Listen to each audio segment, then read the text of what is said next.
السلام عليكم ورحمة الله وبركاته. الحمد لله رب العالمين. اللهم صل على محمد وعلى آل محمد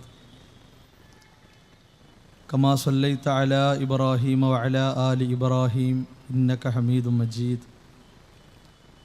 اللهم بارك على محمد وعلى آل محمد كما باركت على إبراهيم وعلى آل إبراهيم إنك حميد مجيد. ഏറെ ബഹുമാനമുള്ള വിശ്വാസികളെ, ഈ പരിപാടിയെ ശ്രദ്ധിച്ചുകൊണ്ടിരിക്കുന്ന ഇവിടെയുള്ള നല്ലവരായ നാട്ടുകാരെ, സഹോദരങ്ങളെ, സുഹൃത്തുക്കളെ, അള്ളാഹുവിൻ്റെ നിയമനിർദ്ദേശങ്ങൾ ജീവിതത്തിൻ്റെ എല്ലാ മേഖലകളിലും കഴിവിൻ്റെ പരമാവധി സൂക്ഷിച്ച് പാലിച്ച് ജീവിതത്തെ ക്രമീകരിക്കണം, ചിട്ടപ്പെടുത്തണമെന്ന് ഉണർത്തുകയാണ്, ഉപദേശിക്കുകയാണ്. ഈ സന്ദർഭത്തിൽ ഇവിടെ ഒരുമിച്ച് കൂടിയതിൻ്റെ ആവശ്യകതയെക്കുറിച്ചും പ്രാധാന്യത്തെ സംബന്ധിച്ചും കഴിഞ്ഞ സംസാരങ്ങളിൽ സൂചിപ്പിക്കപ്പെടുകയുണ്ടായി. അല്ലാഹു സുബ്ഹാനഹു വ തആല അവൻ്റെ അടിമകളായ നമുക്ക് നൽകിയിട്ടുള്ള അതിമഹത്തായ അനുഗ്രഹമാണ്, വലിയ കാരുണ്യമാണ് വിശുദ്ധ ഇസ്ലാം എന്നുള്ളത്. ആ ഇസ്ലാമിൻ്റെ വൃത്തത്തിലും ചട്ടക്കൂടിലും നിന്നുകൊണ്ട് ജീവിതത്തെ മുന്നോട്ട് നയിക്കാൻ സാധിക്കുക എന്നതാണ് ശാശ്വത ജീവിതത്തിലെ വിജയത്തിലേക്ക് നമ്മെ നയിക്കുന്ന കാരണങ്ങളും കാര്യങ്ങളും എന്ന് തിരിച്ചറിയാൻ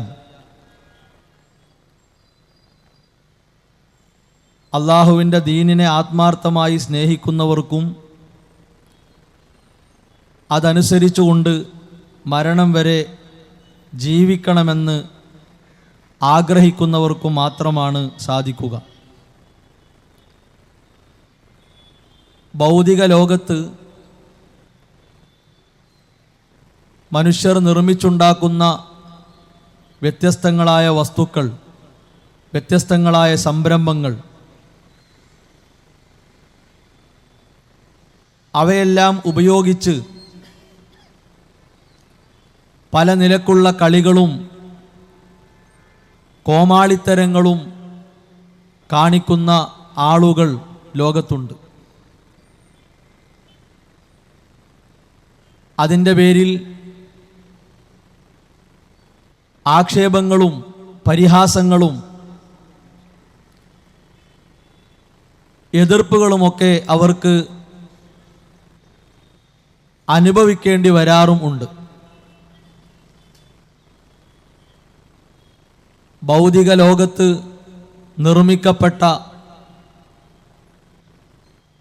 വസ്തുക്കൾ കൊണ്ടുള്ള കളികളെയും തമാശകളെയും ഇഷ്ടപ്പെടാതെ പോകുന്ന അത്തരം കാര്യങ്ങളോട് താല്പര്യമില്ലാത്ത മനസ്സാണ് ഈ ലോകത്ത് നല്ല നിലയിൽ ജീവിക്കണം, ശരിയായ രൂപത്തിൽ മുന്നോട്ട് പോകണം എന്ന് ചിന്തിക്കുന്ന ഏതൊരാൾക്കും ഉണ്ടാവുക. കാരണം ഏതൊരു വസ്തുവാണെങ്കിലും അതിൻ്റെ നിർമ്മാണത്തിന് പിന്നിൽ കൃത്യമായ ലക്ഷ്യമുണ്ട്. ആ വസ്തുവിന് നമ്മുടെ ജീവിതവുമായി ഒരു ബന്ധവും ഉണ്ടാകും. ആ ലക്ഷ്യത്തെയും ബന്ധത്തെയും പരിഗണിക്കാനും മാനിക്കാനും സാധിക്കുക എന്നത്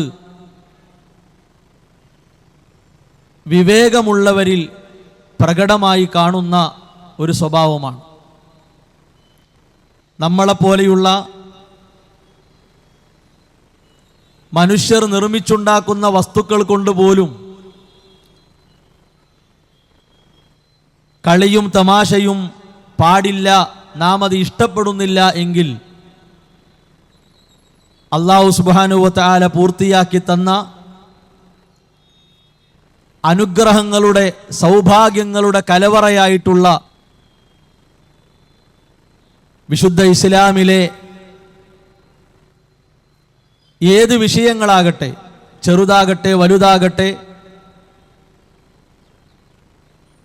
ആ വിഷയങ്ങൾ കൊണ്ട് കളിക്കുക, അതിനെ തമാശയായി കാണുക, പരിഹാസ രൂപത്തിൽ സ്വീകരിക്കുക, ആ കാര്യങ്ങളെ അവഗണിക്കുക എന്നത്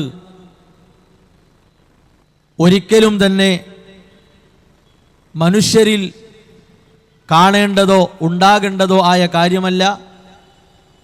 വിശിഷ്യ വിശ്വാസികളായി ജീവിക്കുന്നവർ അത്തരം കാര്യങ്ങളെ ഇഷ്ടപ്പെടുകയും ഇല്ല. അതുകൊണ്ട് തന്നെ അള്ളാഹുവിൻ്റെ ദീനിനെ ആത്മാർത്ഥമായി ഉൾക്കൊള്ളാനും അതനുസരിച്ചുകൊണ്ടുള്ള ജീവിതത്തെ ചിട്ടപ്പെടുത്താനും വിശ്വാസികളായ ഓരോരുത്തരുടെയും ജീവിതത്തിൽ ശ്രദ്ധയും ജാഗ്രതയും ഉണ്ടാകണം. പല കാരണങ്ങൾ കൊണ്ടും അള്ളാഹുവിൻ്റെ ദീനിൽ നിന്ന് ഒഴിഞ്ഞു മാറി ആ മാർഗത്തെ മുറിച്ചു മാറ്റി ജീവിക്കുന്ന ആളുകൾ സമൂഹത്തിലുണ്ട്.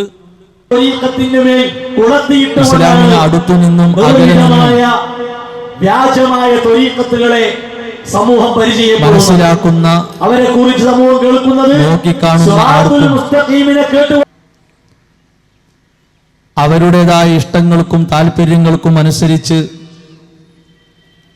അതിനെ കൊണ്ടു നടക്കുക, ആചരിക്കുക എന്നത് അനുവദിക്കപ്പെട്ട കാര്യമല്ല. നേർമാർഗം, ചൊവ്വായ മാർഗം, കളങ്കമില്ലാത്ത, വക്രതയില്ലാത്ത ഋജുവായ പാത, അതാണ് സിറാത്തുൽ മുസ്തഖീം എന്നതുകൊണ്ട് വിവക്ഷിക്കപ്പെടുന്നത്, അർത്ഥമാക്കപ്പെടുന്നത്. ഓരോ വിശ്വാസിയും പഠിപ്പിക്കപ്പെട്ട പ്രാർത്ഥനയുടെ പ്രത്യേകത നോക്കൂ നിങ്ങൾ. ഇഹ്ദിന സിറാത്തുൽ മുസ്തഖീം, നേർമാർഗത്തിലേക്ക് നാഥ ഞങ്ങളെ വഴി നടത്തണേ എന്നതാണ്.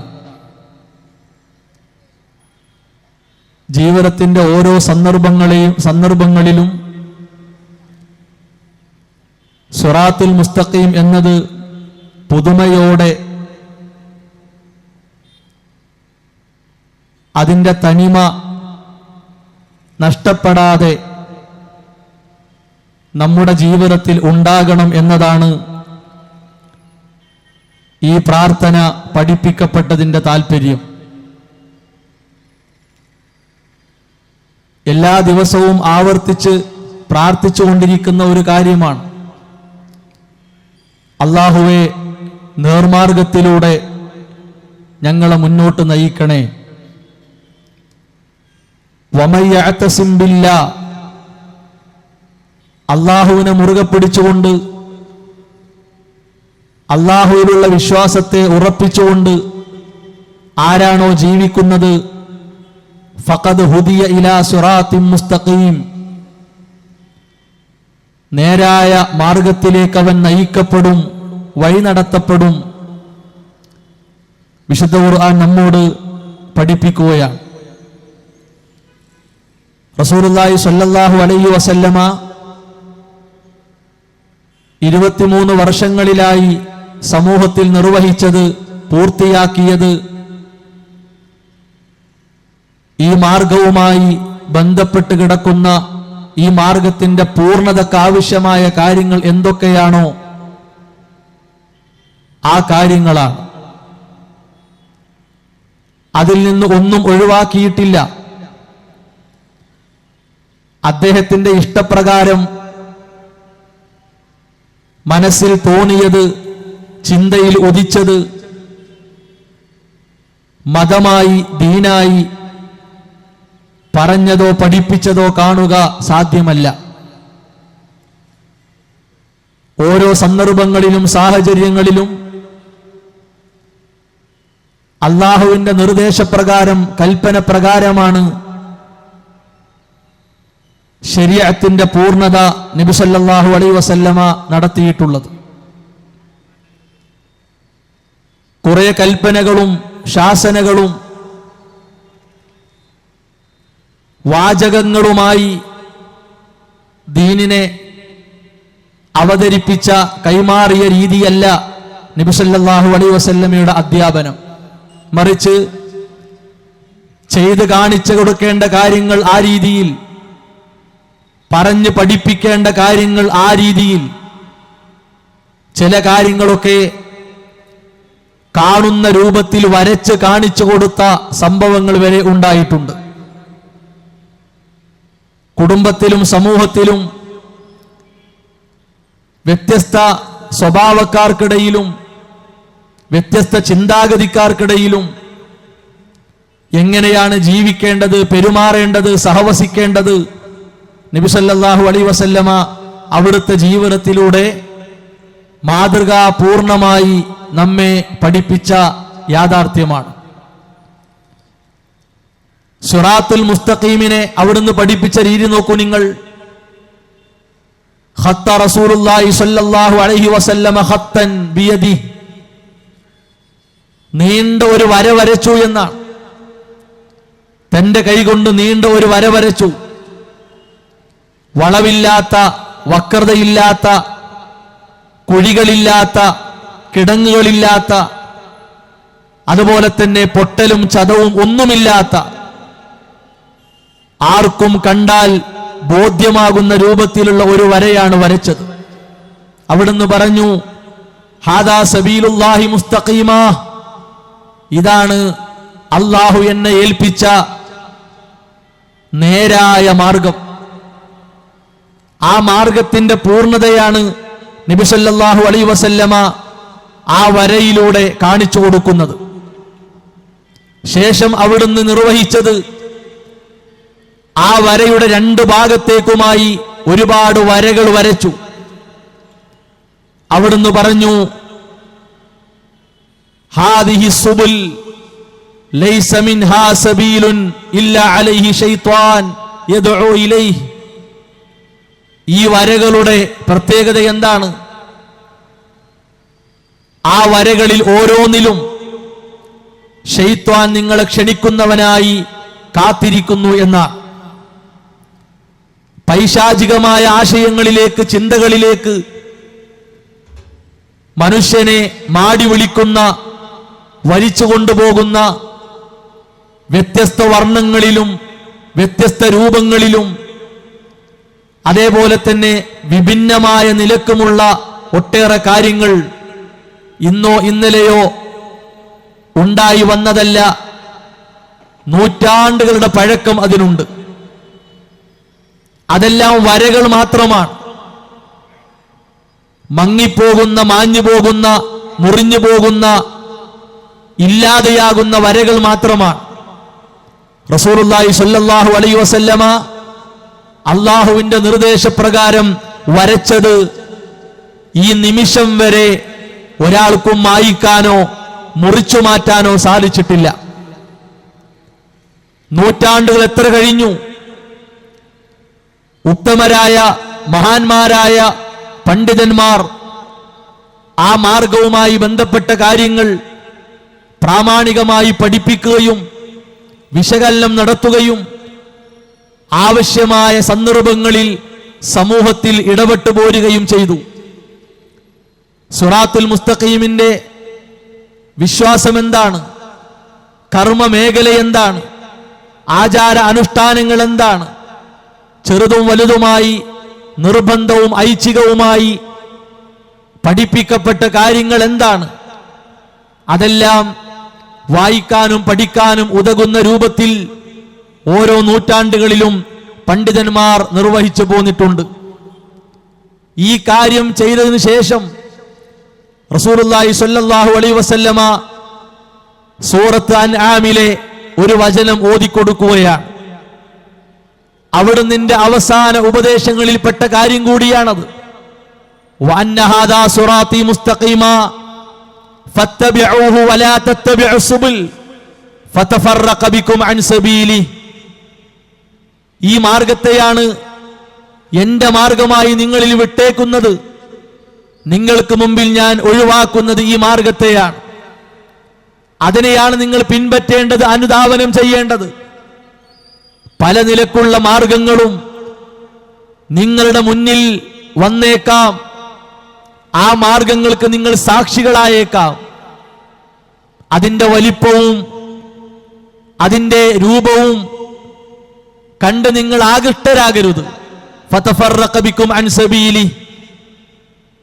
ആ ഒരവസ്ഥ ഉണ്ടായാൽ യഥാർത്ഥ മാർഗത്തിൽ നിന്ന് വ്യതിചലിച്ചു പോകും, തെറ്റിപ്പോകും എന്ന് റസൂലുള്ളാഹി സ്വല്ലല്ലാഹു അലൈഹി വസല്ലമ ആയത്തോതി സ്വഹാബത്തിനെ കേൾപ്പിക്കുകയാണ്. ദാലികും വസ്വാകും ബിഹി ലഅല്ലകും തത്തഖൂൻ. നിങ്ങൾക്ക് നന്നാകാൻ, സൂക്ഷ്മതയുള്ളവരാകാൻ ഇതാണ് ഏറ്റവും പ്രധാനപ്പെട്ടത് എന്ന് റസൂലുള്ളാഹി സ്വല്ലല്ലാഹു അലൈഹി വസല്ലമ സ്വഹാബത്തിനെ പഠിപ്പിക്കുകയാണ്. എല്ലാവരും പറയുന്നത്, എല്ലാവരും അവകാശപ്പെടുന്നത് നന്നാകാനുള്ള മാർഗം, സൂക്ഷ്മത കിട്ടാനുള്ള വഴി, വളരെ നല്ല ആളായി ജീവിക്കാനുള്ള മാർഗം, അതാണ് ഞാൻ തിരഞ്ഞെടുത്തത്, അതാണ് എനിക്ക് ലഭിച്ചത് എന്നാണ്. ഏത് വഴിയിലൂടെ പോകുന്ന ആളുകളും ഇതാണ് അവകാശപ്പെടുന്നത്, ഇതാണ് അവർ എടുത്തു പറയുന്നത്. എന്നാലോ നന്മയുടെയും പുണ്യങ്ങളുടെയും അതുപോലെ തന്നെ സൽക്കർമ്മങ്ങളുടെയും ആദ്യ അവസാന പാഠങ്ങൾ നൽകിയ വിശുദ്ധ ഇസ്ലാം ഏകമാർഗത്തെക്കുറിച്ച്, ഒറ്റ വഴിയെക്കുറിച്ച് പറഞ്ഞു. ആ വഴിയിൽ നിന്ന് തെറ്റിയും അകന്നും അത് വിട്ടും ജീവിക്കുന്നവർ, അവർ സ്വീകരിച്ച വഴികളെ പറ്റി പറയുന്നു.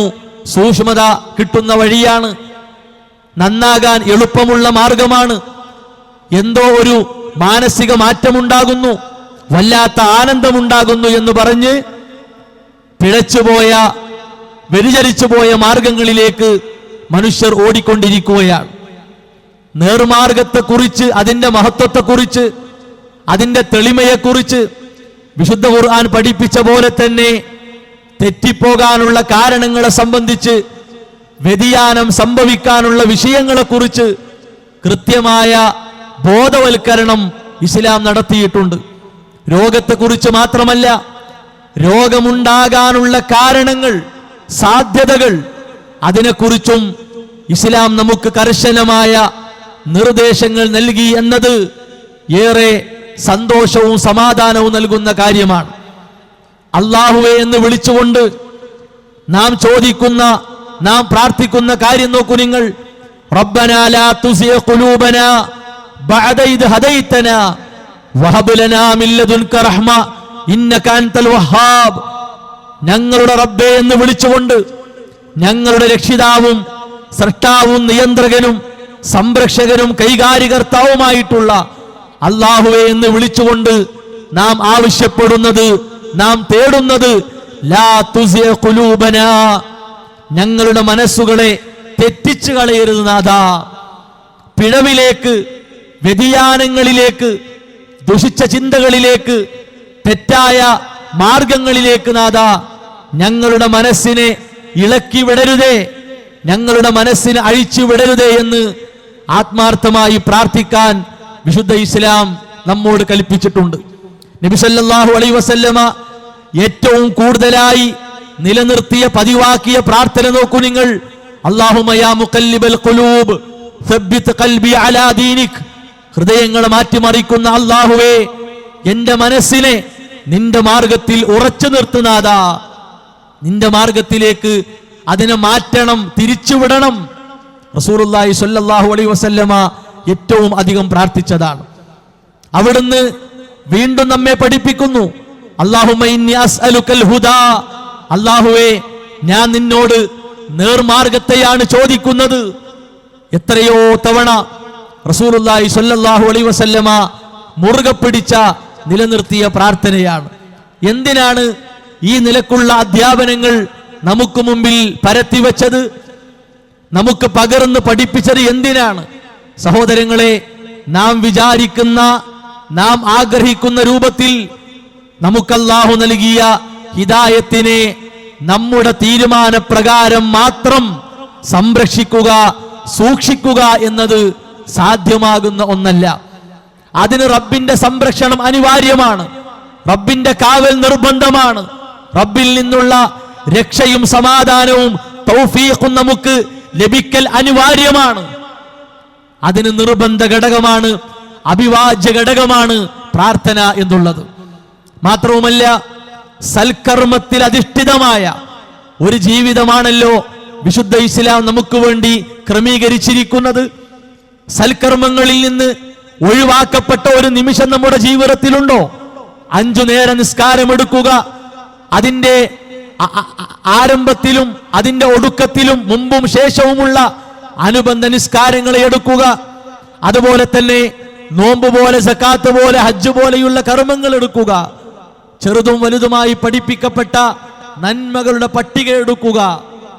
എല്ലാ സന്ദർഭങ്ങളിലും സൽക്കർമ്മങ്ങൾ നമ്മുടെ ജീവിതവുമായി വിശുദ്ധ ഇസ്ലാം ബന്ധപ്പെടുത്തിയിട്ടുണ്ട്. അതും എന്തിനാണ്? ഒരാൾ തോളിൽ കൈയിടുമ്പോഴേക്ക്, ഒരാൾ കാതിൽ കുറുകുമ്പോഴേക്ക്, ഒരാൾ വല്ലതിലേക്കും മാടി വിളിക്കുമ്പോഴേക്ക് അവർക്ക് മുമ്പിൽ കാഴ്ചവെക്കാനും പണയ വസ്തുവായി വെക്കാനുമുള്ളതല്ല വിശുദ്ധ ഇസ്ലാം എന്നത്. അതാര് വിളിച്ചാലും, ഏത് വേഷത്തിലുള്ളവന് വിളിച്ചാലും, ഏത് സ്വഭാവത്തിലുള്ളവന് വിളിച്ചാലും, സഹോദരങ്ങളെ, അവൻ നമ്മെ വിളിക്കുന്നത്, അവൻ കൊണ്ടുപോകുന്നത് ശരിയിലേക്കാണോ, ന്യായത്തിലേക്കാണോ, വസ്തുതയിലേക്കാണോ എന്ന ഒരു പരിശോധന, അന്വേഷണമില്ലാതെ അതിലേക്ക് ഓടിക്കൂടുക എന്നത് നമ്മുടെ ജീവിതത്തിൽ സംഭവിക്കാതിരിക്കാൻ വേണ്ടിയാണ് സൽക്കർമ്മങ്ങളുമായി നമ്മുടെ ജീവിതത്തെ ബന്ധപ്പെടുത്തിയത്. വൽ അസ്ർ, കാലം തന്നെയാണ് സത്യം. ഇന്നൽ ഇൻസാന ലഫീ ഖുസ്ർ, മനുഷ്യർ തീരാ നഷ്ടത്തിലാണ്, പല കാരണങ്ങൾ കൊണ്ടും നാശത്തിലാണ്. ഇല്ലല്ലദീന ആമനു വഅമിലു സ്വാലിഹാത്ത്, ഈമാനിൽ ഉറച്ച് സൽക്കർമ്മ നിരതരായി പോകുന്ന ആളുകൾ ഒഴികെ. വതവാസൗ ബിൽ ഹഖി വതവാസൗ ബിസ്സബ്ർ, ക്ഷമ കൊണ്ട് പരസ്പരം ഉപദേശിക്കുകയും സത്യം കൊണ്ട് പരസ്പരം ഗുണകാംക്ഷയോടുകൂടി ഇടപെടുകയും ചെയ്യുന്ന ആളുകൾ ഒഴികെ. ഈ 4 വിശേഷണങ്ങൾ ഒത്തുകിട്ടാത്തവർ നഷ്ടത്തിലാണ്, നാശത്തിലാണ് എന്ന് വിശുദ്ധ ഖുർആൻ നമുക്ക് മുന്നറിയിപ്പ് തരികയാണ്. ഗൗരവകരമായ താക്കീത് നമ്മെ കേൾപ്പിക്കുകയാണ്. ഇവിടെ നമ്മൾ ആലോചിക്കേണ്ടത്, അള്ളാഹു നമുക്ക് നിവർന്നു നിൽക്കാൻ ആരോഗ്യം, നല്ല ഒരു ശരീരം, നമുക്കാവശ്യമായ വരുമാനം കണ്ടെത്താൻ, ജോലി ചെയ്യാൻ നല്ല ഒരു ആരോഗ്യത്തെ അള്ളാഹു നൽകി. അതിലാർക്കും സംശയമില്ല. ആ ആരോഗ്യം ഉപയോഗിച്ച് അങ്ങാടിയിലൂടെ, കവലകളിലൂടെ, കുടുംബത്തിലൂടെ, സുഹൃത്തുക്കൾക്കിടയിലൂടെ, കളിസ്ഥലത്തിലൂടെ എല്ലായിടത്തും സജീവമായി നാം ഇടപെടുകയാണ്. ആ ശരീരത്തിൽ ഒരു കല്ല് തട്ടിയാൽ, ഒരു കമ്പ് തട്ടിയാൽ, ഒരു ചില്ല് വീണാൽ, അല്ലെങ്കിൽ ഇരുമ്പിന്റെ എന്തെങ്കിലും ഒന്ന് ശരീരത്തിൽ ഏറ്റാൽ, മറ്റെന്തെങ്കിലും കാരണമായി അതിനു ബാധിക്കുന്ന മുറിവുകൾ, അതിനുണ്ടാകുന്ന പൊട്ടും ചതവും, അതുപോലെ തന്നെ അതിനുണ്ടാകുന്ന വിള്ളലും ഒക്കെ എത്രയാണ്. അതൊരു യാഥാർത്ഥ്യമാണല്ലോ.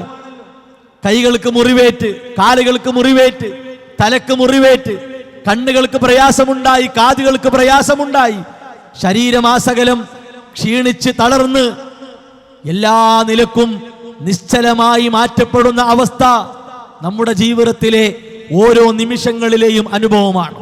ഓരോ വാർത്തകൾ അതുമായി ബന്ധപ്പെട്ട് കേട്ടുകൊണ്ടിരിക്കുന്നു, അറിഞ്ഞുകൊണ്ടിരിക്കുന്നു. ഇതൊരു യാഥാർത്ഥ്യമാണ്.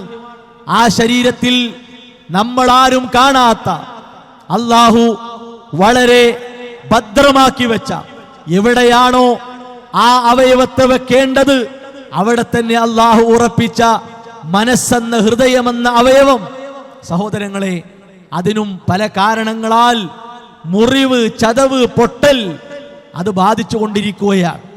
ആ മനസ്സ് മലിനമാകുന്നു, അത് പല നിലക്കും കേടായിക്കൊണ്ടിരിക്കുന്നു, കറുത്തുകൊണ്ടിരിക്കുന്നു. എന്താണ് അതിനുള്ള കാരണങ്ങൾ? ശരീരത്തെ ബാധിക്കുന്നത് കല്ലും കമ്പിയും ചില്ലും ഇരുമ്പുമാണെങ്കിൽ മനസ്സിനെ ബാധിക്കുന്നത് കുഫറും ശിർക്കും ബിദ്അത്തും നിഫാഖുമാകുന്ന വലിയ വലിയ വൻ പാപങ്ങൾ, ആ പാപങ്ങൾ ബാധിച്ചു കൊണ്ടിരിക്കുകയാണ്. ഒരു ഭാഗത്ത് തനിച്ച നിഷേധം, മതത്തെ അവഗണിക്കൽ, മതം വേണ്ട എന്ന് വെക്കൽ, മതം ഒരു പ്രശ്നമാണ് എന്ന നിലക്കുള്ള വ്യാഖ്യാനങ്ങൾ വ്യാപകമായി നടന്നുകൊണ്ടിരിക്കുന്നു.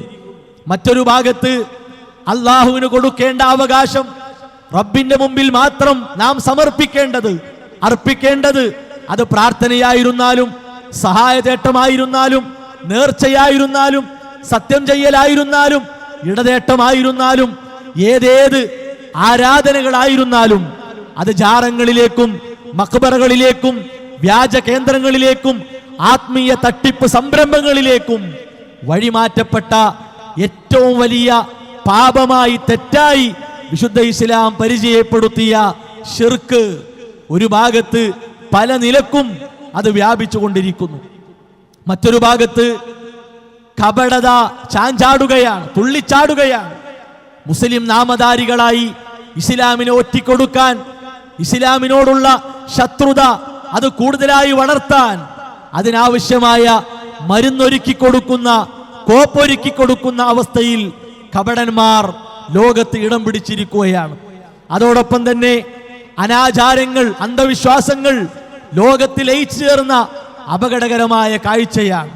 ഇങ്ങനെയുള്ള വലിയ രൂപത്തിലുള്ള മുറിവുകൾ സഹോദരങ്ങളെ നമ്മുടെ മനസ്സുകളെ ബാധിച്ചു കൊണ്ടിരിക്കുകയാണ്.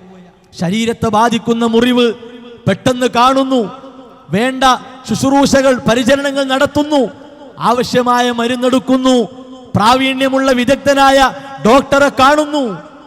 നമ്മുടെ ജീവിതത്തിൽ എപ്പോഴും നടന്നുകൊണ്ടിരിക്കുന്നു. എന്നാൽ മനസ്സിനെ ബാധിക്കുന്ന മുറിവുകൾ നമ്മുടെ പരിസരങ്ങളിലുണ്ട്, നമ്മുടെ മുമ്പിലുണ്ട്, നമ്മുടെ 4 ഭാഗങ്ങളിലും അത് വലയം ചെയ്യപ്പെട്ട് കിടക്കുകയാണ്.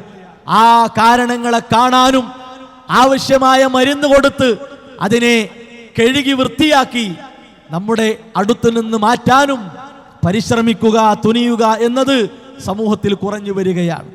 സിറാത്തുൽ മുസ്തഖീമിന് പകരം ലോകത്ത് ഇടം പിടിച്ച എത്രയോ ചിന്താഗതികളുണ്ട്. 1, 2മല്ല, പല രൂപത്തിലുള്ള വീക്ഷണങ്ങൾ, പല രൂപത്തിലുള്ള ചിന്തകൾ ലോകത്ത് വ്യാപിച്ചിട്ടുണ്ട്. അതിലേറ്റവും അപകടകരമായ ഒന്നായിരുന്നു അശ്ശിഅത്ത് എന്നത്. ഇസ്ലാമിനെ ഒറ്റിക്കൊടുക്കുക, തകർക്കുക എന്ന ഏക അജണ്ടയായിരുന്നു അവർക്കുണ്ടായിരുന്നത്. ഷിയാക്കൾ ഖവാരിജുകളിലൂടെ ലോകത്തുണ്ടായി വന്നു. ആ ഷിയാക്കൾ അവരുടെ കാര്യം വളരെ ഭംഗിയായി തടസ്സങ്ങളില്ലാതെ ജനങ്ങളിലേക്ക് എത്തിക്കാൻ രൂപീകരിച്ച, സൃഷ്ടിച്ചെടുത്ത ഒരു സംവിധാനമാണ് അത്തസവ്വുഫ്, സൂഫിസം എന്നത്. അധികം ആളുകൾക്കും കേട്ട് പരിചയമുള്ള ഒന്നായിരിക്കും. ആ തസവ്വുഫിന്റെ വളർച്ചയും വ്യാപനവുമാണ് പല പേരിലുള്ള ത്വരീഖത്തുകളിലേക്കും വഴിവെച്ചത്. 1, 2 ത്വരീഖത്തുകളല്ല. ത്വരീഖത്ത് എന്ന് പറഞ്ഞാൽ മലയാളത്തിൽ വഴി, മാർഗം എന്നൊക്കെയാണ് അർത്ഥം. ഇസ്ലാം പഠിപ്പിച്ച ഒരു ത്വരീഖത്തുണ്ട്, അതിന്റെ പേരാണ് സിറാത്തുൽ മുസ്തഖീം എന്നത്. ആ ത്വരീഖത്തിലേക്ക് ചേർത്തിക്കൊണ്ട്, അല്ലെങ്കിൽ ആ ത്വരീഖത്തിന്റെ മേൽ കുളത്തിയിട്ടുകൊണ്ടാണ് നിർമ്മിതമായ വ്യാജമായ ത്വരീഖത്തുകളെ സമൂഹം പരിചയപ്പെടുന്നത്. അവരെ കുറിച്ച് സമൂഹം കേൾക്കുന്നത് സിറാത്തുൽ മുസ്തഖീമിനെ കേട്ടുകൊണ്ടാണ്. അതിന്റെ ലക്ഷ്യം എന്താണ്?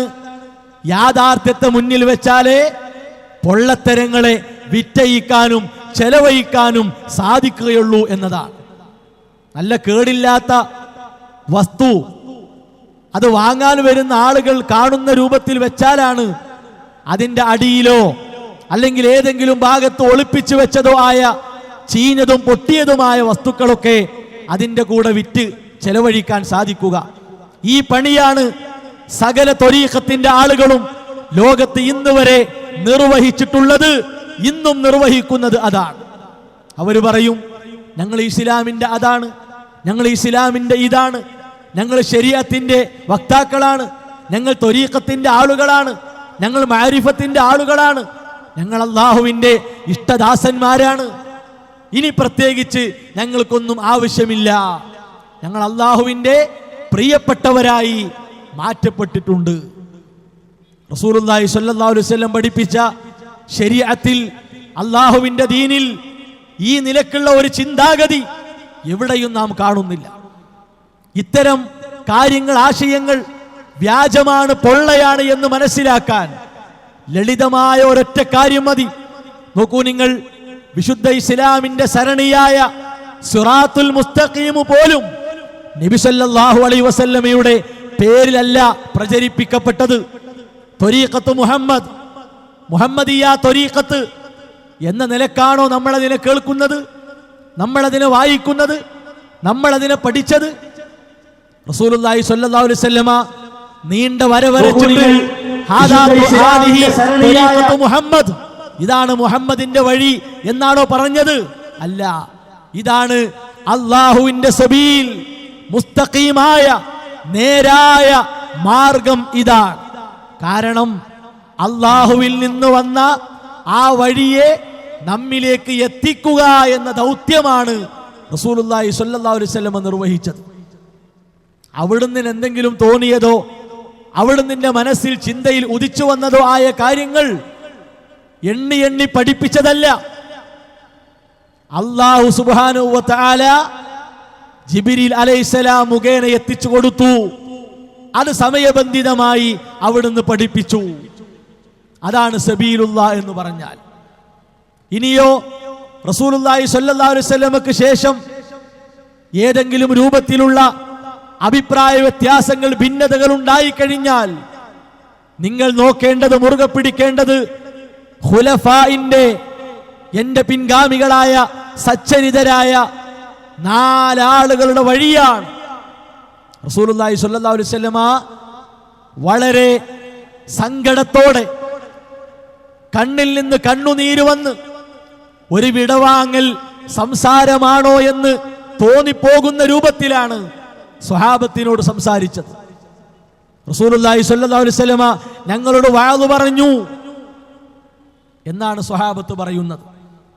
ആ വഅദായിരുന്നു എന്ത്? എന്റെ കാലശേഷം മതത്തിന്റെ പേരിൽ, മതകാര്യങ്ങളിൽ ഭിന്നതയോ തർക്കമോ അഭിപ്രായ വ്യത്യാസങ്ങളോ സംസാരങ്ങളോ ഉടലെടുത്താൽ നിങ്ങൾ ആദ്യം ചെയ്യേണ്ടത് എന്റെ സുന്നത്ത് മുറുകെ പിടിക്കണം. എന്റെ സുന്നത്ത് മുറുകെ പിടിക്കണം എന്ന് പറഞ്ഞാൽ അത് വിശുദ്ധ ഇസ്ലാമിന്റെ ശരീഅത്താണ്. ആ ശരീഅത്തിനെ മുറുകെ പിടിച്ച് അത് പാലിച്ചുകൊണ്ട്, അനുവർത്തിച്ചുകൊണ്ട് നിങ്ങൾ കാര്യങ്ങളെ പരിഹരിക്കണം. പിന്നെയോ എന്റെ ഖുലഫായിന്റെ ചര്യയുണ്ട്. ആ ഖുലഫായിന്റെ പേരുകൾ നമുക്കറിയാം. സഹോദരങ്ങളെ, ലോകത്തെവിടെയെങ്കിലും അബൂബക്കർ റളിയല്ലാഹു അൻഹു തന്റെ ഭരണകാലഘട്ടത്തിൽ ഇതാ ഒരു അബൂബക്കരി ത്വരീഖത്ത് എന്ന നിലക്ക് പഠിപ്പിച്ച ഒരു സംഗതിയുണ്ടോ? അബൂബക്കർ ത്വരീഖത്ത് എന്ന ഒരു സംഗതിയുണ്ടോ? ഇല്ല. അത് കഴിഞ്ഞ് ഉമർ റളിയല്ലാഹു അൻഹു വന്നു. ഉമർ റളിയല്ലാഹു അൻഹു ഇതൊരു ഉമരി ത്വരീഖത്താണ് എന്ന നിലക്ക് എവിടെയെങ്കിലും പറഞ്ഞോ? ആ നിലക്കുള്ള ഒരു വിശ്വാസം പ്രചരിപ്പിച്ചോ? ഇല്ല. ഒരു ഉസ്മാനി ത്വരീഖത്ത് ഉസ്മാൻ റളിയല്ലാഹു അൻഹുവിന്റെ ഖിലാഫത്തിൽ ഉണ്ടായോ? ഇല്ല. അലി റളിയല്ലാഹു അൻഹുവിന്റെ പേരിൽ പലരും പല കാര്യങ്ങളും ചെയ്തു കൂട്ടി എന്നല്ലാതെ അലി റളിയല്ലാഹു അൻഹു പിന്തുണച്ചുകൊണ്ട്, അനുവാദം നൽകിക്കൊണ്ട് ആ നിലക്കുള്ള ഒരു ത്വരീഖത്തിനെ, ഒരു മാർഗത്തെ കാണാൻ സാധിക്കുന്നുണ്ടോ? ഇല്ല. അത് കഴിഞ്ഞു റസൂലുള്ളാഹി സ്വല്ലല്ലാഹു അലൈഹി വസല്ലം പറഞ്ഞു, ഖൈറുൻ നാസി ഖർനി സുമ്മല്ലദീന യലൂനഹും സുമ്മല്ലദീന യലൂനഹും. എന്റെ തലമുറയാണ്, അഥവാ സ്വഹാബത്തുൽ കിറാം, ആദരണീയരായ സ്വഹാബത്ത്, അവരാണ് ഏറ്റവും ഉത്തമർ.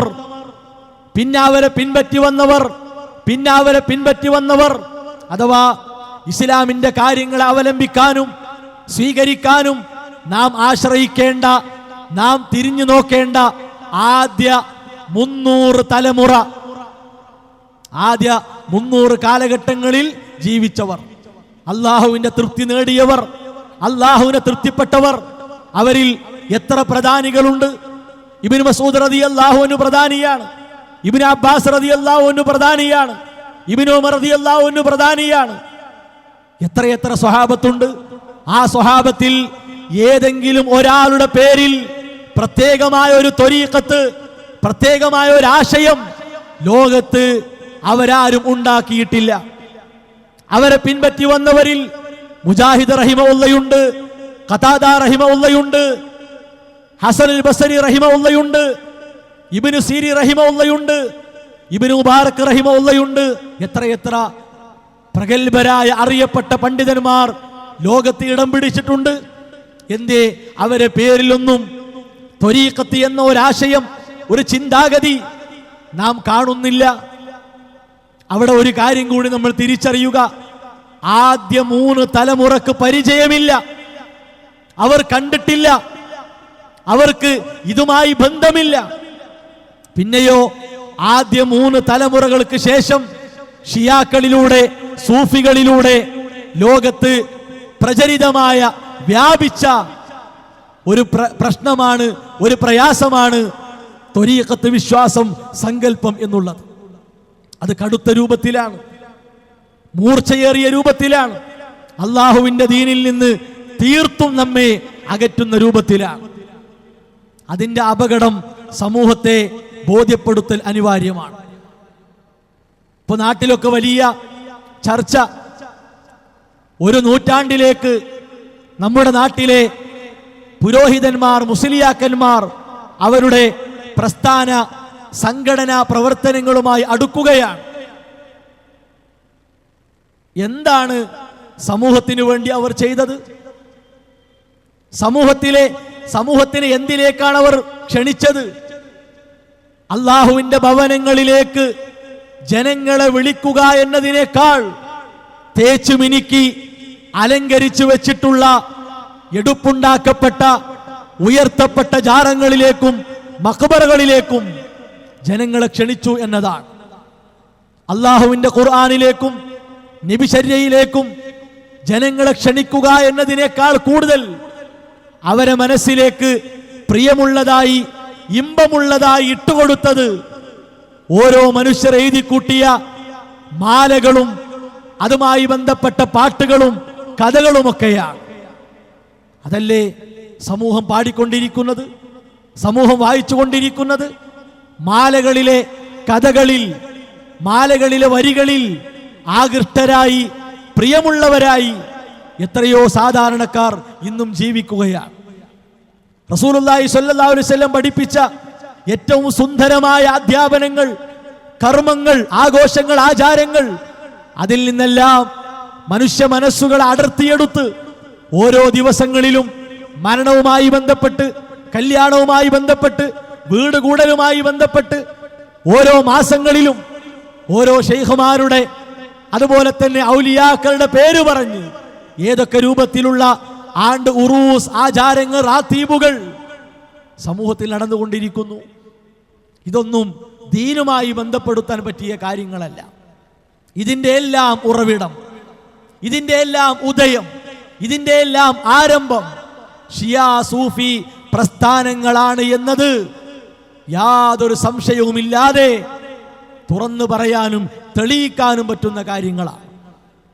അതുകൊണ്ടാണ് ഒരു ഭാഗത്ത് ഖാദിരിയ ത്വരീഖത്ത്, ഒരു ഭാഗത്ത് റിഫായിയ ത്വരീഖത്ത്, ഒരു ഭാഗത്ത് നക്ഷബന്ദിയ ത്വരീഖത്ത്, ഒരു ഭാഗത്ത് സുഹറവർദിയ ത്വരീഖത്ത്, പിന്നെ പല വ്യക്തികളുടെയും പേരിൽ പല സംസ്ഥാനങ്ങളിലും പല ഗ്രാമങ്ങളിലും പല ഏരിയകളിലും ത്വരീഖത്തുകൾ കൊണ്ട് കളിയാണ്. മഴ ചാറുമ്പോ പാറ്റകളൊക്കെ പൊടിയുന്ന പോലെയാണ്. പാറ്റകൾക്ക് എന്തോ ശക്തിയുണ്ട്, ജീവനുണ്ട്, നിലനിൽപ്പുണ്ട് എന്ന് കരുതി അവ പൊടിഞ്ഞ് പാറാൻ തുടങ്ങും. ഒരു ചിറക് മുറിയും, അടുത്ത ചിറകും മുറിയും, ശരീരം മൊത്തം നിലംപൊത്തും. ആരെങ്കിലും ചവിട്ടിയിട്ടോ ഒരതിയിട്ടോ അതിൻ്റെ ആയുസ്, അതിൻ്റെ കാലം തീരും. ഇതുപോലെ തന്നെയാണ് പല നിർമ്മിത ത്വരീഖത്തുകളുടെയും അവസ്ഥ. എല്ലാ ത്വരീഖത്തും ഖാദിരിയ ത്വരീഖത്തുമായി ബന്ധപ്പെട്ടാണ്. ഖാദിരിയ ത്വരീഖത്തിൽ ഒപ്പുവെക്കാത്ത ത്വരീഖത്തുകളില്ല. അതിൻ്റെ ജീർണതകളും ആശയതലത്തിലെ പ്രശ്നങ്ങളും ഇൻഷാ അല്ലാഹ് ഇവിടെ വിശദീകരിക്കപ്പെടും. അതിലേക്കുള്ള ഒരു വാതിൽ തുറക്കൽ മാത്രമാണ്. ലോകത്ത് നൂറ്റാണ്ടുകളിൽ അഹ്ലുസുന്ന വൽ ജമാഅയുടെ പണ്ഡിതന്മാർ ഇത്തരത്തിലുള്ള ചിന്താഗതികൾക്കെതിരെ ശക്തമായി പടവെട്ടിയിട്ടുണ്ട്. ഓരോ നൂറ്റാണ്ടിലും അത് കാണാൻ സാധിക്കും. ഹിജ്റ 5-ാം നൂറ്റാണ്ടിൽ ഇമാം ബഗവി റഹിമഹുല്ലാഹ് അതിശക്തമായി പോരാടിയ ചരിത്രമുണ്ട്. അദ്ദേഹത്തിന്റെ വാക്കിലൂടെ, എഴുത്തിലൂടെ, അദ്ദേഹത്തിന്റെ ചർച്ചകളിലൂടെ ഇത്തരം സൂഫി ചിന്താഗതികളെ, ഷിയ ചിന്താഗതികളെ വേരോടെ പിഴുതെറിയാനുള്ള പരിശ്രമം നടത്തിയിട്ടുണ്ട്. അതുകൊണ്ട് തന്നെ സുന്നത്തിനെ ജീവിപ്പിച്ച പണ്ഡിതൻ എന്നാണ് ചരിത്രത്തിൽ അദ്ദേഹം അറിയപ്പെടുന്നത്. അദ്ദേഹത്തെ പിൻപറ്റി ഹിജ്റ 7-ാം നൂറ്റാണ്ടിൽ ശൈഖുൽ ഇസ്ലാം ഇബ്നു തൈമിയ്യ റഹിമഹുല്ലാഹ് നടത്തിയ പോരാട്ടങ്ങളുണ്ട്, ശക്തമായ ഇടപെടലുണ്ട്. അദ്ദേഹം എഴുതിയ ഗ്രന്ഥങ്ങൾ എത്രയാണ്, അദ്ദേഹം നൽകിയ മറുപടികൾ എത്രയാണ്. ഈ നിലക്കുള്ള ചിന്താഗതികളെയാണ് അദ്ദേഹം നേരിട്ടത്. അദ്ദേഹത്തെ പിൻപറ്റി വന്ന ഇബ്നു ഖയ്യിം റഹിമഹുല്ലാഹ്, ഇമാം ശൻഖീത്തി റഹിമഹുല്ലാഹ്, ശൈഖുൽ ഇസ്ലാം മുഹമ്മദ് ബിൻ അബ്ദുൽ വഹാബ് റഹിമഹുല്ലാഹ്, ഈ പണ്ഡിതന്മാരെല്ലാം ഈ നിലക്കുള്ള നൂലാമാലകൾക്കെതിരെ പ്രാമാണികമായ പടയോട്ടം നടത്തിയവരാണ്. അവരാരും ഇതൊക്കെ ഉൾക്കൊണ്ട് ഇതെല്ലാം വാരിപ്പുണർന്ന് ജീവിച്ചവരല്ല. അഹ്ലുസുന്ന വൽ ജമാഅയുടെ പണ്ഡിതന്മാരെ ആ നിലക്ക് കാണാൻ നമുക്ക് സാധിക്കുകയില്ല. അറിയപ്പെട്ട 4 മദ്ഹബിന്റെ ഇമാമുമാർ നമ്മുടെ നാട്ടിൽ ഇമാം അബൂ ഹനീഫ റഹിമഹുല്ലയെ പരിചയമുള്ളവരുണ്ട്, ഇമാം ഷാഫിഈ റഹിമഹുല്ലയെ പരിചയമുള്ളവരുണ്ട്. ആ 2 ഇമാമുമാരെ മാത്രം എടുക്കുക. അവരിൽ ആരെങ്കിലും ഞങ്ങളുടെ ഒരു ത്വരീഖത്ത്, ഹനഫിയ ത്വരീഖത്ത്, ഷാഫിഇയ്യ ത്വരീഖത്ത് എന്ന നിലക്ക് അവർ പഠിപ്പിക്കുകയോ അവരുടെ പ്രഗത്ഭരായ ശിഷ്യന്മാരിലൂടെ നമ്മിലേക്ക് എത്തിക്കുകയോ ചെയ്തോ? ഇല്ല. മദീനത്തെ ഇമാം എന്നറിയപ്പെട്ട വളരെ പ്രഗത്ഭനായ ഇമാമായിരുന്നു ഇമാം മാലിക് റഹിമഹുല്ലാഹ്. നബി സല്ലല്ലാഹു അലൈഹി വസല്ലമയും സ്വഹാബത്തും ഏറ്റവും കൂടുതലായി ഇടപെട്ട ഒരു മേഖലയാണല്ലോ മദീന. അവിടെ അവിടുത്തെ ഇമാം എന്നറിയപ്പെട്ടിട്ട് പോലും ഇതാ ഒരു മാലിക്കി ത്വരീഖത്ത് എന്ന നിലക്ക് നാം എവിടെയും കാണുന്നില്ല. ഏറ്റവും കൂടുതലായി പരീക്ഷിക്കപ്പെട്ട ഇമാം സുന്ന എന്നറിയപ്പെട്ട ഇമാം അഹ്മദ് ബിൻ ഹംബൽ റഹിമഹുല്ലാഹ് ജയിൽവാസം അനുഭവിക്കേണ്ടി വന്നു. ലോകത്തുണ്ടായ വ്യതിയാന കക്ഷികളിൽ ഷിയ സൂഫി കക്ഷികളുടെ ഇടയിൽ കഴിയുന്ന മുഅ്തസിലിയാക്കൾ, ആ മുഅ്തസിലിയാക്കളുടെ പീഡനം, അവരിൽ നിന്നുള്ള മർദ്ദനം ഏറ്റവും കൂടുതലായി ഏറ്റുവാങ്ങേണ്ടി വന്ന പണ്ഡിതനാണ് ഇമാം അഹ്മദ് ബിൻ ഹംബൽ റഹിമഹുല്ലാഹ്. അദ്ദേഹത്തിന് ജീവിതത്തിൽ കിട്ടിയ അവസരങ്ങളിൽ എവിടെയും ഇതാ ഒരു അഹ്മദിയ്യ ത്വരീഖത്ത് എന്ന നിലക്ക് പഠിപ്പിച്ചിട്ടില്ല. ഹദീസിന് സേവനം ചെയ്ത, സംരക്ഷണം ഒരുക്കിയ എണ്ണമറ്റ പണ്ഡിതന്മാരുണ്ട്. അവരാരും അവരുടെ പേരിൽ ഈ നിലക്കുള്ള കാര്യങ്ങൾ പഠിപ്പിച്ചിട്ടില്ല. അപ്പൊ അവർക്കൊന്നും പരിചയമില്ലാത്ത, എന്നാൽ ഷിയ സൂഫി പാരമ്പര്യത്തിലൂടെ, വഴികളിലൂടെ നമ്മുടെ നാട്ടിലേക്ക് എത്തിയ ഇത്തരത്തിലുള്ള വ്യാജമായ പൊള്ളയായ കാര്യങ്ങൾ, ആ കാര്യങ്ങളിൽ ആകൃഷ്ടരായി, അതിൽ പ്രിയമുള്ളവരായി പല ആളുകളും മാറിക്കൊണ്ടിരിക്കുന്നു. ഇതിൻ്റെ അപകടം എവിടം വരെ എത്തി എന്നത് നമ്മൾ കൃത്യമായിട്ടൊന്ന് മനസ്സിലാക്കണം. ഒരു നൂറ്റാണ്ടിലേക്ക് സൂഫി പ്രവർത്തനങ്ങൾ സമസ്ത എന്ന സംവിധാനത്തിലൂടെ എത്തി നിൽക്കുമ്പോൾ അതിൻ്റെ ഇടത്തരക്കാരായ ചില ആളുകളുണ്ട്. സമസ്തയിലെ ഇടത്തരക്കാർ, അവർ വലിയവരുമല്ല, പറ്റെ താഴ്ന്നവരുമല്ല, അതിൻ്റെ ഇടയിൽ വസിക്കുന്ന കുറച്ചാളുകൾ. അവർ തുറന്നു പറഞ്ഞു എന്താണ് സൂഫിസം എന്നത്. അത് പറഞ്ഞ കൂട്ടത്തിൽ അവർ പച്ചക്ക് പറഞ്ഞൊരു കാര്യം എന്താ അറിയോ? നബി സല്ലല്ലാഹു അലൈഹി വസല്ലമ ദീന് പഠിപ്പിച്ചിട്ടില്ല. നബി സല്ലല്ലാഹു അലൈഹി വസല്ലമ മതം പഠിപ്പിച്ചിട്ടില്ല. കേൾക്കുക, ആ ഭാഗം ഒന്ന് കേൾക്കുക. ഒരിക്കലും ഇസ്ലാം മതം നബി തങ്ങൾ പ്രചരിപ്പിച്ചിട്ടില്ല. നബി തങ്ങൾ പ്രചരിപ്പിച്ചത് സ്നേഹമാണ്. ആ സ്നേഹത്തെയാണ് പിൽക്കാലത്ത് മതവൽക്കരണം നടത്തിയത്. കേട്ടല്ലോ, ഇതൊരു മുസ്ലിയാരാണ്. ആ മുസ്ലിയാർ അങ്ങനെ ഒരു വേഷത്തിൽ ഹാജരായി എന്ന് മാത്രം. സൂഫി ഇസ്ലാമിക് ബോർഡിന്റെ ജനറൽ സെക്രട്ടറി എന്ന പദവിയാണ് അയാൾക്കുള്ളത്. സൂഫി ഇസ്ലാമിക് ബോർഡ് കാവ്യവൽക്കരിക്കപ്പെട്ട ഒരു സൂഫിസം, ഫാഷിസ്റ്റുകൾക്ക് താങ്ങും തണലുമായി കഴിയുന്ന ഒരു സൂഫിസം. എന്താ പറയുന്നത്? നബി സല്ലല്ലാഹു അലൈഹി വസല്ലമ മതം പഠിപ്പിച്ചിട്ടില്ല, സ്നേഹാണ് പഠിപ്പിച്ചത്. ആ സ്നേഹത്തെ മതവൽക്കരിക്കപ്പെട്ടു. സഹോദരങ്ങളെ ഒന്ന് ആലോചിക്കൂ. വിശുദ്ധ ഖുർആനിലെ ഏതായത്തോടിയിട്ടാണ് ഈ വർത്തമാനം പറയാൻ സാധിക്കുക? നബി സല്ലല്ലാഹു അലൈഹി വസല്ലമ തന്റെ ദൗത്യ നിർവഹണം പൂർത്തിയാക്കി, അല്ലാഹുമ്മ അഷ്ഹദ്, അല്ലാഹുവേ നീ സാക്ഷിയാണ്, നീ സാക്ഷിയാണ്, അലാൽ ബല്ലഗ്തു, ഞാൻ നിങ്ങൾക്ക് എത്തിച്ചില്ലയോ എന്ന ഒരു ചോദ്യം 10,000 സ്വഹാബത്തിനോട് ചോദിച്ചില്ലേ? ഞാൻ നിങ്ങൾക്ക് സ്നേഹം എത്തിച്ചില്ലയോ എന്നാണോ ആ ചോദ്യം? ആണോ? എന്താ സഹോദരങ്ങളെ ഇത്? അല്യവും അക്മൽതു ലക്കും ദീനക്കും, ഇത് അല്ലാഹുവിന്റെ വാക്കാണ്. അല്യവും അക്മൽതു ലക്കും ഹുബ്ബക്കും എന്നല്ല.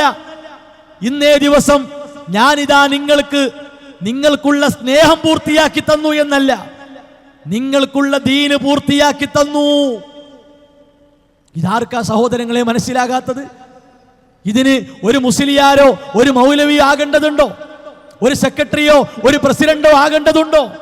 ഏതൊരു സാധാരണക്കാരനും ദീന് എന്ന് കേട്ടാൽ തിരിയും. അള്ളാന്റെ ദീൻ ഇസ്ലാം, അത് റസൂലുള്ളാഹി സ്വല്ലല്ലാഹു അലൈഹി വസല്ലമ പഠിപ്പിച്ചിട്ടില്ല എന്ന് പറഞ്ഞാൽ, ഏതെങ്കിലും സൂഫി ത്വരീഖത്തിന്, സൂഫി ചിന്തക്ക് മനസ്സും തലയും ശരീരവും വെച്ചു കൊടുത്തവരുണ്ടെങ്കിൽ വളരെ പേടിയോടെ കേട്ടോളൂ. ഏതാനും ദിവസങ്ങൾക്ക് മുമ്പ് പത്രസമ്മേളനത്തിലൂടെ മാലോകരെ സൂഫി വക്താക്കൾ അറിയിച്ച ഒരു കാര്യമാണിത്. ഇതൊരിക്കലും ദീനല്ല, ഇവർക്ക് ദീനുമായി ബന്ധമില്ല. ഇവർ പ്രചരിപ്പിക്കുന്നത് അള്ളാഹുവിന്റെ ദീനല്ല. ഇബ്നു അറബിയും ഹല്ലാജുമൊക്കെ തട്ടിക്കൂട്ടിയ വാർത്തെടുത്ത ശുദ്ധ അനിസ്ലാമികതയാണ് ഇവർ പ്രചരിപ്പിക്കുന്നത്.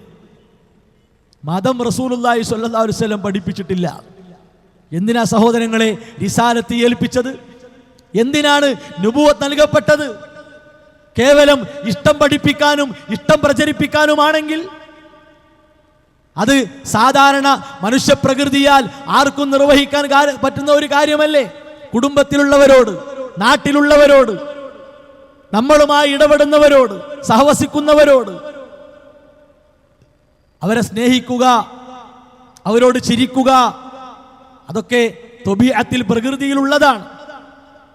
അത് പഠിപ്പിക്കാൻ റസൂലുള്ളാഹി സ്വല്ലല്ലാഹു അലൈഹി വസല്ലമ വന്നതല്ല. മറിച്ച് ഇസ്ലാം പഠിപ്പിച്ച ഒരു സ്നേഹത്തിന്റെ തലമുണ്ട്. അള്ളാഹുവിനെ ഇഷ്ടപ്പെടണം, നബി സല്ലല്ലാഹു അലൈഹി വസല്ലമയെ ഇഷ്ടപ്പെടണം, മാതാപിതാക്കളെ ഇഷ്ടപ്പെടണം, മുതിർന്നവരെ ഇഷ്ടപ്പെടണം. ആ നിലക്കൊരു തലമുണ്ട്. അത് ശരീഅത്തിലൂടെ അവിടുന്ന് പഠിപ്പിച്ചു. മതം പഠിപ്പിച്ചിട്ടില്ല, സ്നേഹമാണ് പഠിപ്പിച്ചത്. ഇതാണ് സൂഫികളെ കോലം. എന്തിനാണ് ഇങ്ങനെ പറഞ്ഞത്? സൂഫിസത്തിന്റെ അടിവേര് പ്രേമമാണ്, ഇഷ്കാണ്. പ്രേമിച്ച് പ്രേമിച്ച് പ്രേമിച്ച് ഭ്രാന്തനായി മാറുക, അതാണ് സൂഫിസത്തിന്റെ അടിവേര്. അപ്പൊ ആ അടിവേരിന് തെളിവുണ്ടാക്കണം. ആ തെളിവാണ് റസൂലുള്ളാഹി സ്വല്ലല്ലാഹു അലൈഹി വസല്ലമയുടെ പേരിൽ ഉണ്ടാക്കിയത്. ഇനിയോ അടുത്ത ലക്ഷ്യം എന്താ? അടുത്ത ലക്ഷ്യം ഇവർ പറയുന്നു, മതമല്ലത്രേ. സൂഫിസത്തിന് മതമല്ല വേണ്ടത്, മനുഷ്യനെയാണ് വേണ്ടത്. കേട്ടോ, സ്നേഹമാണ് സൂഫിസം. മതം വെടിയുക, മനുഷ്യനെ സ്നേഹിക്കുക. കേട്ടല്ലോ, മതം വെടിയുക, മനുഷ്യനെ സ്നേഹിക്കുക. മതം വെടിയുക എന്ന് പറഞ്ഞാൽ തന്നെ എന്തായി? നിഷേധിയായില്ലേ? ഒരാൾ മതം വെടിഞ്ഞു, അയാൾക്ക് എങ്ങനെയാണ് വിശുദ്ധ ഇസ്ലാം പറഞ്ഞ ഒരു മനുഷ്യനായി മാറാൻ കഴിയുക? വിശുദ്ധ ഇസ്ലാം പറഞ്ഞ സൽഗുണങ്ങൾ, സൽസ്വഭാവങ്ങൾ ഒത്തുചേർന്ന ഒരു മനുഷ്യനായി എങ്ങനെ മാറാൻ കഴിയും? അതാണ് മതം വെടിയുക എന്ന നയം പുറത്തു വരുമ്പോഴാണ് നിസ്കാരമൊന്നും ആവശ്യമില്ല, നോമ്പൊന്നും ആവശ്യമില്ല. ഏതെങ്കിലുമൊക്കെ ഒരു ഷെയ്ഖിനെ ബൈഅത്തെടുത്ത് ആ ഷെയ്ഖുമായിട്ടൊരു കരാറൊക്കെ ഒപ്പിട്ട് ഇനി ആ ഷെയ്ഖിന്റെ ശിങ്കിടിയായി, അയാളുടെ ഒരു കളിക്കാരനായി അങ്ങനെ മാറാം. ഈ ചിന്താഗതിയിലേക്ക് പോകുന്നു. എന്തുകൊണ്ട്? മതം വേണ്ട, അതാണ് ഇവർ അജണ്ട. വിശുദ്ധ ഖുർആൻ പറഞ്ഞതോ ഇന്നദ്ദീന ഇൻദല്ലാഹിൽ ഇസ്ലാം, അല്ലാഹുവിന്റെ അടുക്കൽ ദീനായിട്ടുള്ളത് ഇസ്ലാമാണ്. ആ ഇസ്ലാമിനെ വേണ്ട, ആ ദീനിനെ വേണ്ട, ആ പറയുന്നത് ഒരു തങ്ങളാണ്. മനസ്സിലാക്കണം, ജിഫിരി തങ്ങളാണത്രേ. ആലോചിച്ച് നോക്കുകയാണ് നിങ്ങൾ. പിന്നെയോ അള്ളാഹുവിന്റെ മതമല്ലാതെ ഒന്ന് ആഗ്രഹിച്ചുകൊണ്ട്, ഒന്ന് സ്വീകരിച്ചുകൊണ്ട് റബ്ബിലേക്ക് എത്തിയാലോ അള്ളാഹു സ്വീകരിക്കൂല, അള്ളാഹു എടുക്കൂല. എന്തുകൊണ്ട്? സത്യം എന്നത് ഒന്നാണ്. അസത്യങ്ങൾ പല രൂപത്തിലും പല കോലത്തിലും പല വർണ്ണങ്ങളിലും ഉണ്ട്. അസത്യങ്ങൾക്ക് ഒരുമിക്കാനും ഐക്യപ്പെടാനും കഴിയില്ല. സത്യത്തിന് ആ പ്രശ്നമില്ല, അത് ഒന്നാണ്. രൂപത്തിലും ഭാവത്തിലും എല്ലാറ്റിലും അത് ഒന്നാണ്. ആ ഒന്നിനെ വേണ്ട എന്ന് വെക്കുക, അസത്യങ്ങളെ പുലുകുക എന്നത് തനിച്ച നിഷേധമാണ്, മതം വെടിയല. ഇനി തീർന്നില്ല. പിന്നെയോ അടുത്ത സംഗതി എന്താണ്? ഇവർക്ക് ജീവിക്കണമെങ്കിൽ ഒരു പ്രത്യേക രൂപത്തിലുള്ള തൗഹീദ് വേണം. ആ തൗഹീദ് എന്താ? അള്ളാഹുവിനെ ഏക ആരാധ്യനായി സ്വീകരിക്കുക. ആ സ്വീകരിക്കുന്നതിലൂടെ അള്ളാഹുവിന്റെ നാമങ്ങളെ, അവന്റെ വിശേഷണങ്ങളെ ഉൾക്കൊള്ളുക, അതിൽ കൃത്യമായി വിശ്വസിക്കുക എന്നതാണ് ഇസ്ലാമിന്റെ അടിത്തറ. ഇസ്ലാമിന്റെ വിശ്വാസം അതാണ്, തൗഹീദ് അതാണ്. ആരാധനക്കർഹൻ അള്ളാഹു മാത്രമാണ്. എന്നാലോ ഇവർക്കുള്ള ആശയം, ഇവർക്കുള്ള തൗഹീദ് എന്താ? ഒരാൾ ലാ ഇലാഹ ഇല്ലല്ലാഹ് ഇങ്ങനെ കേൾക്കുക, അല്ലാഹ് ഉണ്ട് എന്നൊക്കെ അങ്ങനെ അറിയാം. അതിനാണ് അവർ ശരീഅത്ത് എന്ന് പറയും. പിന്നെ അയാള് അള്ളാഹു ആകാനുള്ള പരിശീലനം നടത്തുക, അതിനുവേണ്ടി ത്വരീഖത്ത് ഉണ്ടാവും. പിന്നെ ആ പരിശീലനം നടത്തി അയാൾ ഹഖീഖത്തിലേക്ക് എത്തും, ഫനാവ് പ്രാപിക്കുക, അള്ളയായിട്ട് മാറുക. പിന്നെ പ്രശ്നമില്ലല്ലോ. അള്ളയായിട്ട് മാറിയാൽ പിന്നെ ഹറാമ് ഹലാല്, നിസ്കരിക്കുക നിസ്കരിക്കാതിരിക്കുക, നോമ്പെടുക്കാതിരിക്കുക, അങ്ങനെയൊന്നുമില്ല. പിന്നെ എന്തും കൽപ്പിക്കുക, എന്തും പറയാ, ഏത് കോലത്തിലും ആകാം. ഇത് നബി സല്ലല്ലാഹു അലൈഹി വസല്ലമയുടെ പേരിൽ ഇവർ സമൂഹത്തെ കേൾപ്പിക്കുന്നു. അള്ളാഹുവിലേക്ക് ലയിക്കുക എന്ന നിലക്കുള്ള, അള്ളാഹു ആയിട്ടാണ് മാറുക എന്ന നിലക്കുള്ള ആശയമാണ് ഉള്ളത്. അതും ഈ സൂഫി ബോർഡിന്റെ വക്താക്കൾ തന്നെ സമൂഹത്തോട് പറയുന്നു. ഒന്ന് കേൾക്കുക. സൂഫിസം എന്നാൽ അത് വിശുദ്ധ റസൂലുള്ളാഹി തങ്ങളുടെ ഫിഅലും ഖൗലും ഹാലും സിറും അടങ്ങിയതാണ്. ഫിഅലിനെ ശരീഅത്ത് എന്നും അതേപോലെ തന്നെ അവിടുത്തെ ഖൗലിനെ ശരീഅത്ത് എന്നും ഫിഅലിനെ ത്വരീഖത്ത് എന്നും അഹ്വാലുകളെ ഹഖീഖത്ത് എന്നും അസ്റാറുകളെ മഅരിഫത്ത് എന്നും വിളിക്കപ്പെടുമ്പോൾ ആ റസൂലുള്ളാഹി തങ്ങളെ സമ്പൂർണമായി പിന്തുടരലാണ് ഒരു യഥാർത്ഥ വിശ്വാസിയുടെ ജീവിതത്തിന്റെ ദൗത്യം, അവന്റെ നിർബന്ധ ഘടകം. കേട്ടല്ലോ. അപ്പൊ നബി സല്ലല്ലാഹു അലൈഹി വസല്ലമയെ പിൻപറ്റാനുള്ള കാര്യമായിട്ടാണ് ഇത് പറയണത്. ഏത്? ശരീഅത്ത്, ത്വരീഖത്ത്, ഹഖീഖത്ത്, പിന്നെ മഅരിഫത്ത്. ഇത് നബി സല്ലല്ലാഹു അലൈഹി വസല്ലമയെ പിൻപറ്റാനുള്ള ഒന്നാണെങ്കിൽ റസൂലുള്ളാഹി സ്വല്ലല്ലാഹു അലൈഹി വസല്ലമയെ ആദ്യം പറഞ്ഞത് ഞാൻ അള്ളയായിട്ടുണ്ട്, എനിക്ക് നിസ്കാരം വേണ്ട ആവശ്യമില്ല, എനിക്ക് നോമ്പ് വേണ്ട ആവശ്യമില്ല, എനിക്കിനി ഒരു നന്മി വേണ്ട ആവശ്യമില്ല എന്ന് പറയേണ്ടത് ആരാ? നബി സല്ലല്ലാഹു അലൈഹി വസല്ലമ. അവിടുന്ന് ആ നിലക്ക് എവിടെങ്കിലും പറഞ്ഞു? രോഗം മൂർച്ഛിച്ച് കഠിനമായി ബുദ്ധിമുട്ടി നിൽക്കുന്ന വേളയിലും രണ്ട് കാലുകളും നിലത്ത് വലിച്ചുകൊണ്ട് സ്വഹാബത്തിന്റെ തോളിൽ തൂങ്ങി അവിടുന്ന് പള്ളിയിൽ പോയ ചരിത്രം നമുക്കറിയില്ലേ? നിസ്കാരത്തിന്റെ പ്രാധാന്യവും ഗൗരവവും പഠിപ്പിച്ചതറിയില്ലേ? അപ്പോൾ ഏതെങ്കിലും രൂപത്തിലുള്ള ആശയങ്ങൾ പുറപ്പെടുവിക്കുക, അത് റസൂലുള്ളാഹി സ്വല്ലല്ലാഹു അലൈഹി വസല്ലമയുടെ പേരിൽ ചാർത്തുക. ഇത് ഒരു നൂറ്റാണ്ട് കാലം, ഒരു നൂറ്റാണ്ടിലേക്ക് അടുക്കുകയാണ്. ആ നൂറ്റാണ്ട് കാലം ഇവിടെ സമസ്ത നേരത്തെ നമ്മൾ സൂചിപ്പിച്ച അഹ്ലുസുന്നയുടെ പേരിൽ പ്രചരിപ്പിച്ച ഒരു സംഗതിയാണ്. അപ്പോൾ ഇടത്തരം സമസ്ത ആളുകൾ ഇങ്ങനെ വരുമ്പോൾ മേൽത്തട്ടിലുള്ള ചില മുസ്ലിയാക്കന്മാർ എന്ത് ചെയ്യും? അവർ പെട്ടെന്ന് കൈ മലർത്തിയിട്ട് മണ്ണിലേക്ക് തല പൂഴ്ത്താൻ നോക്കും. ഞങ്ങളൊന്നും അറിയില്ല, ഞങ്ങളെ സൂഫിസം ഈ നിലക്കുള്ള സൂഫിസ് അല്ല, ഇത് എവിടുന്നൊക്കെ പൊട്ടിമുളച്ചിങ്ങനെ പാറി വരുന്ന സൂഫിസമാണ്. ഈ സൂഫി ഇസ്ലാമിക് ബോർഡിന്റെ കാവ്യവൽക്കരിക്കപ്പെട്ട ഈ സൂഫി ചിന്താഗതിക്കാർ ഇത് പറഞ്ഞ ഉടനെ കേരളത്തിലെ ഒരു പ്രധാന മുസ്ലിയാർ എന്ത് ചെയ്തു? ഇവരെ ഞങ്ങൾ അറിയില്ല എന്ന് പറഞ്ഞ് കൈമെഴുകാൻ നോക്കി അതൊന്ന് കളിക്കും. യഥാർത്ഥ സൂഫിസത്തെ പരിഹസിക്കാനും അതിനെ നശിപ്പിക്കാനും വേണ്ടി സൂഫി എന്ന പേരിൽ തന്നെ, സൂഫിസം എന്ന പേരിൽ തന്നെ ഒരു സംഘം ആളുകൾ പുറത്തിറങ്ങുകയും അവർ 2 ദിവസങ്ങളായി കേരളത്തിൻ്റെ ചില ഭാഗങ്ങളിൽ പത്രസമ്മേളനം നടത്തിക്കൊണ്ടിരിക്കുകയുമാണ്. അവർ സൂഫിസം എന്നാണ് പേര്. അതേ സമയത്ത് യഥാർത്ഥ സൂഫിവര്യന്മാരെയും തസവൂഫിനെയും എതിർക്കുകയും അതിനെ ആക്ഷേപിക്കുകയും ചെയ്യുന്നു. അപ്പോൾ അവർ യഥാർത്ഥ സൂഫികളെ എതിർക്കുകയും ആക്ഷേപിക്കുകയും ചെയ്യുന്നു. അവർ പേര് കൊണ്ട് സൂഫികളാണ്. അപ്പോൾ ഇത് കേൾക്കുന്നവർ വിചാരിക്കുക ഇതല്ലാത്തൊരു സൂഫിസം ലോകത്തുണ്ട് എന്നാ, അല്ലെങ്കിൽ സമസ്തക്കിടയിൽ ഇതല്ലാത്ത ഒരു സൂഫിസം ഉണ്ട് എന്നാണ്. അങ്ങനെയല്ല. ആ ഇടത്തരം മുസ്ലിയാക്കന്മാർ സമൂഹത്തെ കേൾപ്പിച്ച സൂഫിസം ത്വരീഖത്ത് എന്താണോ അതന്നെയാണ് സാക്ഷാൽ കാന്തപുരം മുസ്ലിയാരെടുത്തുള്ളത്, പൊന്മള മുസ്ലിയാരെടുത്തുള്ളത്, ജിഫ്രി തങ്ങളെടുത്തുള്ള എല്ലാ സമസ്തക്കാരടുത്തും ഉള്ളത് അതന്നെയാണ്. അതിനുവേണ്ടിയല്ലേ എത്ര ഗ്രന്ഥങ്ങൾ അവരെഴുതി. ഇന്നും ബീരാൻ ഔലിയ പാപ്പ അമ്പങ്കുന്ന് ജാറത്തിലെ അജ്മീർ ഫക്കീർ എന്ന് വിശേഷിപ്പിക്കപ്പെട്ട ബീരാ ഔലിയ പാപ്പ, ആ ജാറ ആരെ കീഴിലുള്ളത്? ലാ കണ്ണ ഇല്ലല്ലാ ലാ മൂക്ക ഇല്ലല്ലാ, അത് ആരെ കീഴിലാണ്? ഇവിടെ CM മടവൂർ ജാറം അതാരാ കൊണ്ടു കിടക്കുന്നത്? അപ്പൊ ഇതേ ആശയം തന്നെയാണ്. ഓരോരുത്തർ വരുമ്പോൾ അവരെ ഞങ്ങൾ അറിയില്ല എന്ന് പറഞ്ഞിട്ട് കാര്യമല്ല.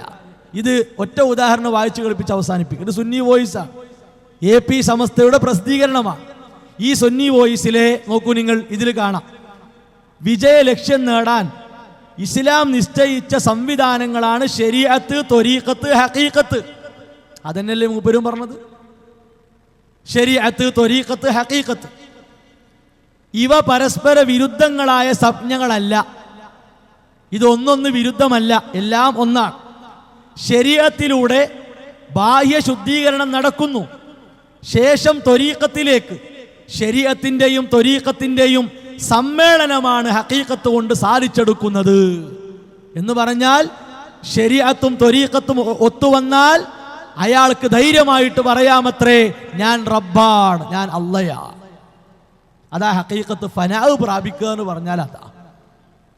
ഇതന്നെയാണ് സമസ്തയുടെ അഡ്രസ്സിലുള്ളവരും അഡ്രസ്സിലില്ലാത്തവരും ഒക്കെ ഇവിടെ പ്രചരിപ്പിക്കുന്നത്. അതുകൊണ്ട് ഇത്തരത്തിലുള്ള വ്യാജ വഴികളെ, പൊള്ളയായ ആശയങ്ങളെ തിരിച്ചറിഞ്ഞ് നേരത്തെ നമ്മൾ സൂചിപ്പിച്ച യഥാർത്ഥ സിറാത്തുൽ മുസ്തഖീം, ആ സിറാത്തുൽ മുസ്തഖീമിൽ അടിയുറച്ച് അതിൽ നിന്ന് പതറാതെ സൽക്കർമ്മങ്ങൾ കൊണ്ട്, പ്രാർത്ഥന കൊണ്ട് മുന്നോട്ട് പോകാൻ നാം ഓരോരുത്തരും പരിശ്രമിക്കുക.